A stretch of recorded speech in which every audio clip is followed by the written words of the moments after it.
UN climate talks get underway in a city that's all about coal. Katowice, Poland, leaders from around the world arrived Monday for ceremonial opening of the United Nations Annual Climate Change Conference in a Polish city built around mining coal, widely seen as a main culprit behind global warming. The conference in Katowice is expected to work out how governments can report on their efforts to reduce greenhouse gas emission and keep global warming well below 3.6 degrees Fahrenheit, as agreed in 2015 in Paris. Arriving for 2 weeks of talks on tackling climate change, conference participants cast off hats, scarves and heavy coats as they entered cavernous halls in Katowice heated by coal-fired power plants nearby. Coal is center stage at the UN summit. While the Polish government claims Katowice is in the process of transforming into a green city, power plant chimneys pumped plumes of smoke into a dull December sky and monitoring sites showed elevated levels of air pollution.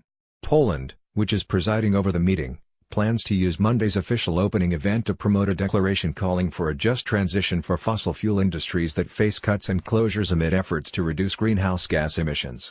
Environmental activists have expressed concerns about the non-binding declaration, arguing that it could be cited as justification for propping up dying industries instead of investing in renewable energy sources. Some also have questioned why coal companies are among the meeting's sponsors. Poland's Deputy Environment Minister, Michał Kurtyka, who is chairing the conference, urged envoys from almost 200 nations to use the time between Sunday and December 14 to make progress on fleshing out the 2015 Paris Agreement. "We are here to enable the world to act together on climate change," he said.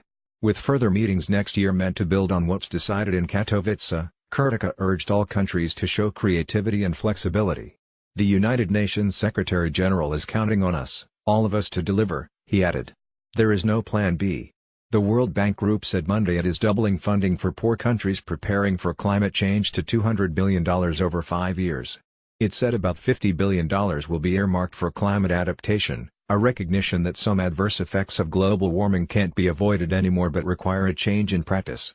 The meeting, known as 24 Colombian pesos, received a boost over the weekend when 19 major economies at the G20 summit affirmed their commitment to the Paris Accord.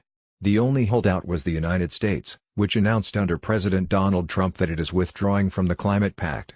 Despite geopolitical instability, the climate consensus is proving highly resilient, said Christiana Figueres, a former head of the UN Climate Office.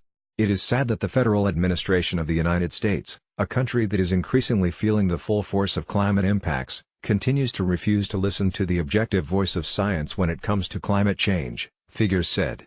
While the United States is withdrawing from the Climate Pact, the State Department said it is sending a delegation to the Katowice conference.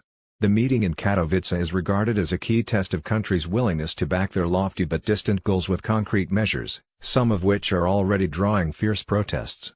At the top of the agenda is the so-called Paris Rulebook, which will determine how governments record and report their greenhouse emissions and efforts to cut them.